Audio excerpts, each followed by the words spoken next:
Shalom saudara yang dikasihi Tuhan. Kembali kita akan melanjutkan pelajaran The Secret of Obadja. Kita sudah masuk di dalam bagian yang ketiga. Di bagian yang kedua, kita sudah belajar tentang alasan hukuman Tuhan menghukum Edom. Nah, di bagian yang ketiga ini penegasan kembali hukuman Tuhan. Nah, itu di ayat yang ke-15 sampai yang ke-16. Nah, di dua ayat ini kita akan pelajari lagi penegasan kembali. Ini hukuman akan dilaksanakan, jadi ditegaskan. Kenapa kok Tuhan menegaskan kembali? Karena Edom keras hati. Edom tidak mau bertobat, sehingga hukuman akan dilaksanakan.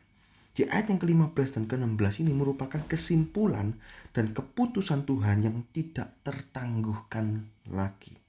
Hukuman atas Edom pasti terjadi karena dosa-dosa yang sudah dijelaskan. Allah nggak sembarangan menghukum.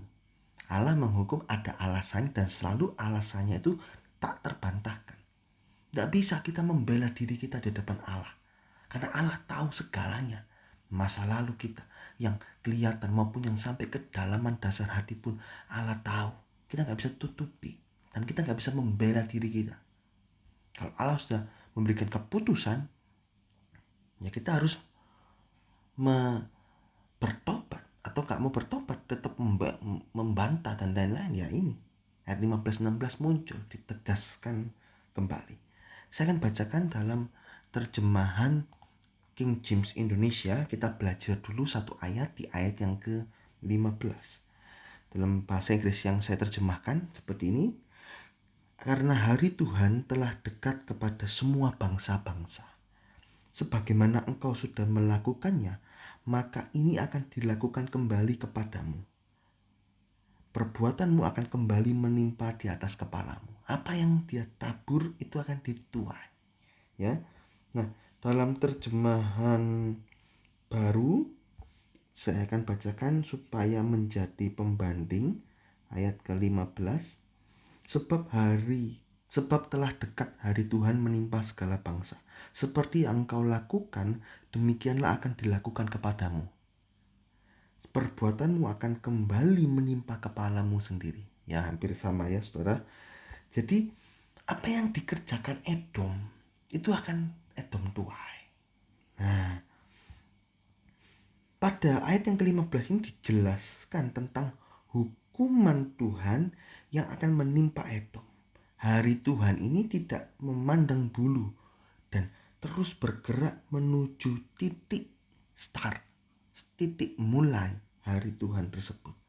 Semua bangsa-bangsa pasti akan mengalami hari Tuhan. Tidak bisa luput. Nah, ada dua macam hari Tuhan yang pasti akan dialami semua bangsa tanpa terkecuali. Nah ya, ada dua macam. Yang pertama adalah hari hukuman Tuhan. Yang kedua adalah hari Tuhan yang mulia. Nah, hari Tuhan yang mulia. Yang pertama dulu, hari hukuman Tuhan. Jika seseorang berbuat dosa, tetapi tetap keras hati sampai tiba waktunya Tuhan, waktunya hari Tuhan, maka hukuman Tuhan akan menimpa mereka sepenuh-penuhnya. Kita baca di dalam 1 Tesalonika 2 ayat yang ke-16. 1 Tesalonika 2 ayat yang ke-16 berbunyi demikian. Karena mereka mau menghalang-halangi kami memberitakan firman kepada bangsa-bangsa lain untuk keselamatan mereka. Demikianlah mereka terus-menerus menambah dosa mereka. Ini menambah dosa, berarti keras hati, ditegur tidak mau, malah ditambah dosa. Sampai genap jumlahnya, dan sekarang murka telah menimpa mereka sepenuh-penuhnya. Jangan kita mengalami hari Tuhan jenis ini, saudaraku. Jika ada dosa, segera bertobat. Patokannya adalah saat mendengar suara. Melalui firman Tuhan, melalui saudara seiman, melalui nasihat hamba-hamba Tuhan, ataupun suara Roh Kudus dari dalam hati kita, dari perasaan hati kita, kita harus langsung bertobat. Ibrani 3 ayat yang ke-15. Jangan kita keras hati, nanti tiba hari hukuman Tuhan kita celaka, saudaraku. Ya, jika tetap keras hati, hukuman Tuhan itu akan tiba. Orang yang berbuat dosa itu tidak lekas-lekas dihukum Tuhan. Pengkhotbah 8 ayat yang ke-11. Ada satu masa selang, saudara, masa tunggu. Nah, masa tunggu ini diibaratkan, saya ilustrasikan seperti mendung hukuman Tuhan. Jadi saat seseorang berbuat dosa, ada mendung hukuman Tuhan di atas kepalanya atau dalam kehidupannya. Mendung hukuman Tuhan. Ini seperti dalam Ibrani dikatakan, dalam Yakobus dikatakan, hakim berdiri di depan pintu. Sudah ada vonis, tapi vonis belum dilakukan. Ini mendung. Nah, tetap keras hati, maka mendung suatu saat akan terjadi hujan. Pada waktunya, hari hukuman Tuhan itulah hujan hukuman Tuhan. Nah, hari mendung hukuman Tuhan ini disalahartikan oleh orang-orang yang keras hati, oleh orang-orang fasik, oleh orang-orang bebal. Dan mereka mengatakan, hukuman Tuhan tidak ada, hukuman Tuhan tidak lekas datang, dan terus punya niat untuk berbuat jahat.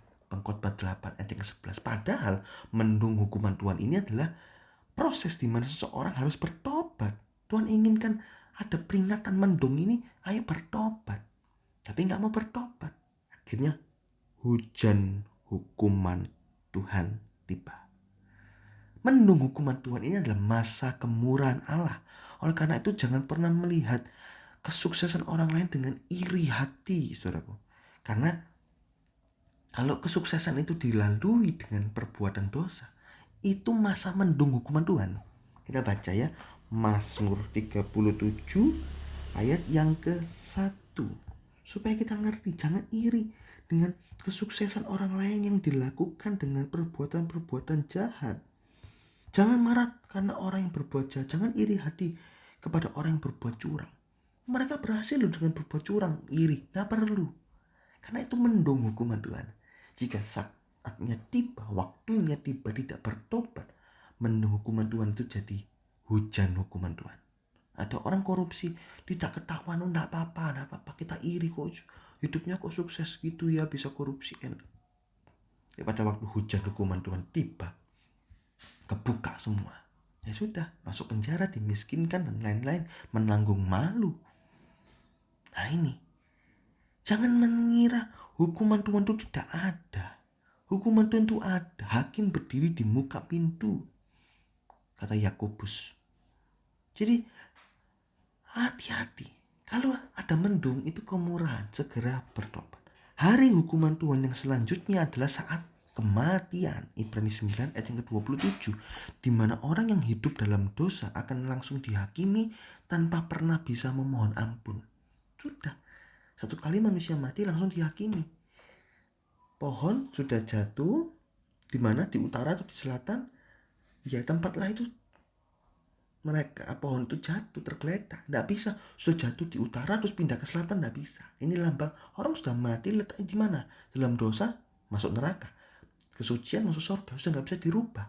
Udah dalam masuk neraka terus wah pengen api pencucian, pengen masuk surga, sudah neraka diampuni, nggak bisa.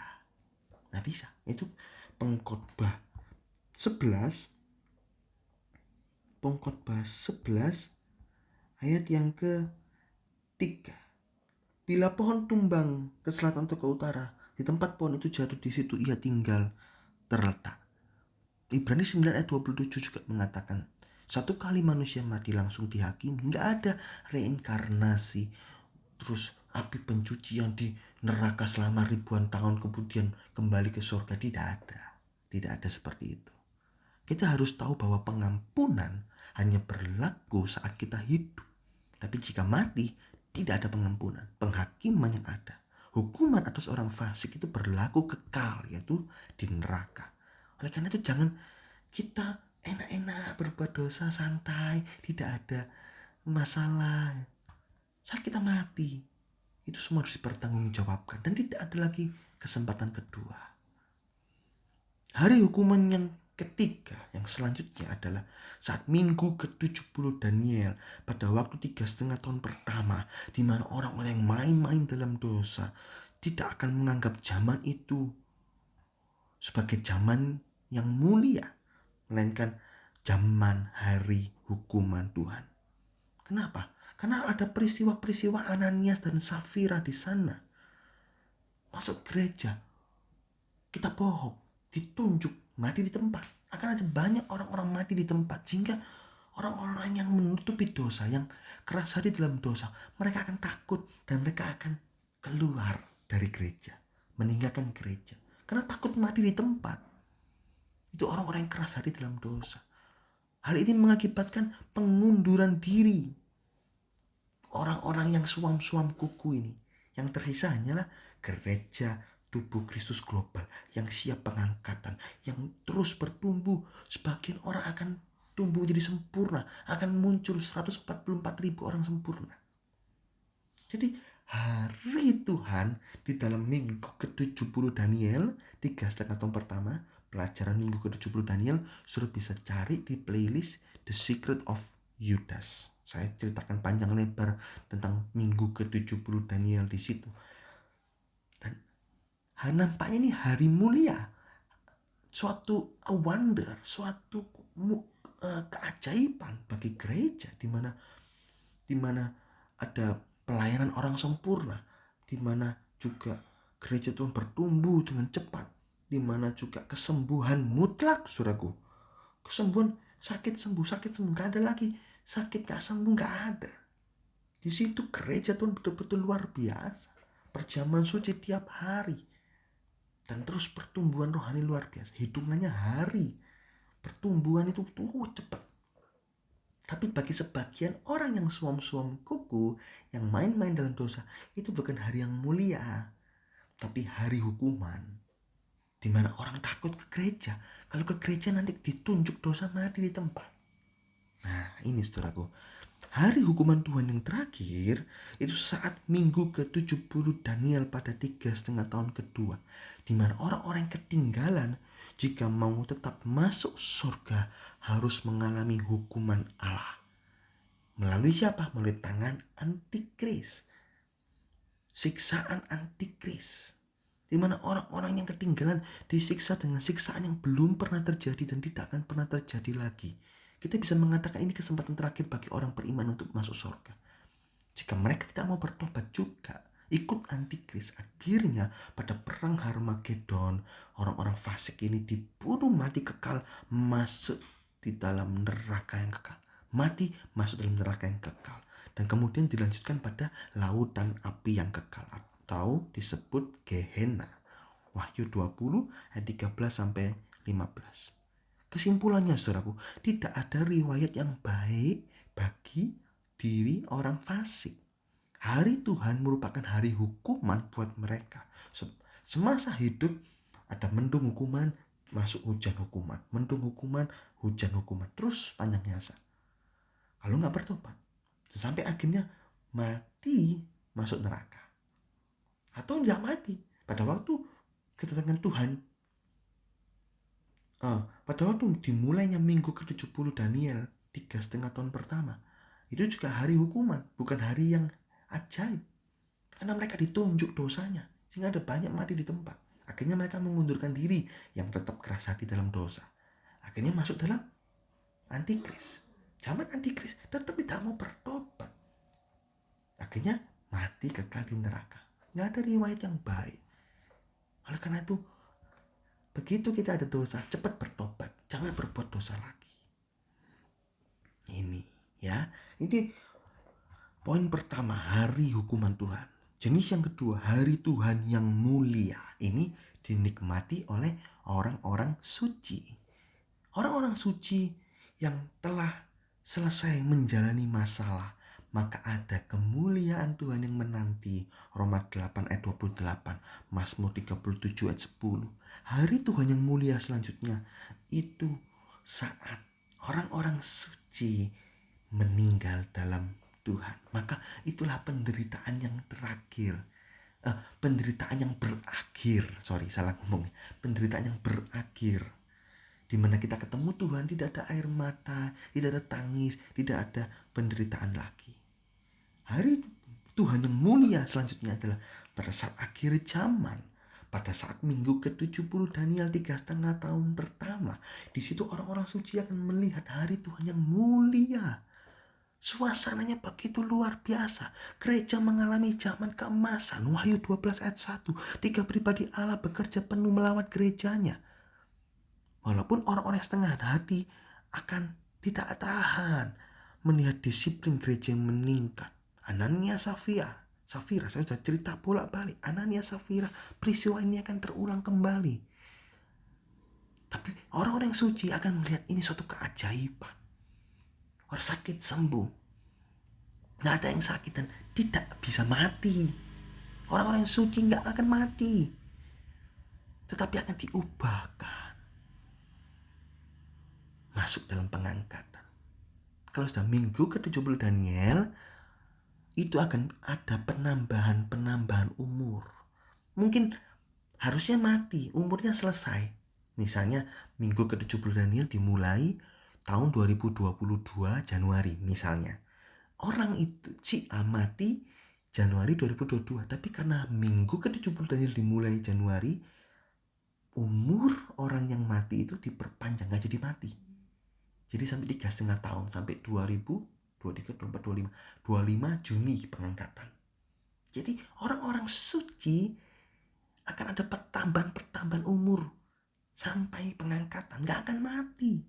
Semua gak akan mati, tapi diubahkan. 1 Korintus 15 ayat 51. Mengalami tebus tubuh, memakai tubuh kemuliaan. Dan pada hari itu selesai semua beban air mata penderitaan. 1 Petrus 4 ayat yang ke-1. Kita masuk dalam kerajaan sorga yang kekal. Nah inilah hari Tuhan yang mulia. Lihat perbandingannya. Hari hukuman Tuhan atau hari Tuhan yang mulia. Nah, mau di mana?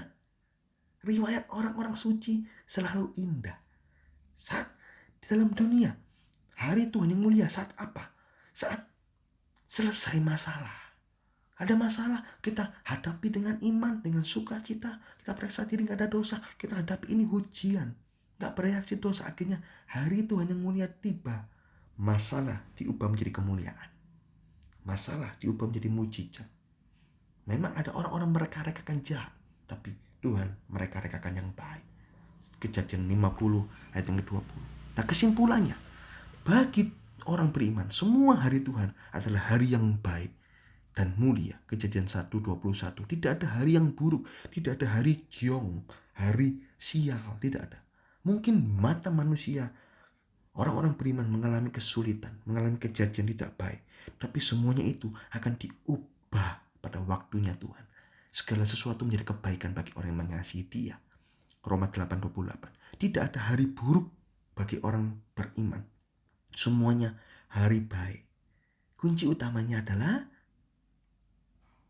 kesucian. Jaga lidah. Kalau kita mau melihat hari-hari yang baik, jaga lidah. 1 Petrus 3:10. Jaga kesucian hidup kita. Kalau kita mau lihat hari-hari yang jahat, jadi orang fasik. Harinya gak ada yang baik. Mendung hukuman hujan, mendung hukuman hujan hukuman, mendung hukuman hujan hukuman. Tidak mau bertobat mati, masuk neraka. Kalau tidak mati, pada waktu minggu ke-70 Daniel dimulai, orang-orang yang suam-suam hukum mati di tempat. Karena simpan dosa, akhirnya mengundurkan diri. Nah, masih belum mati.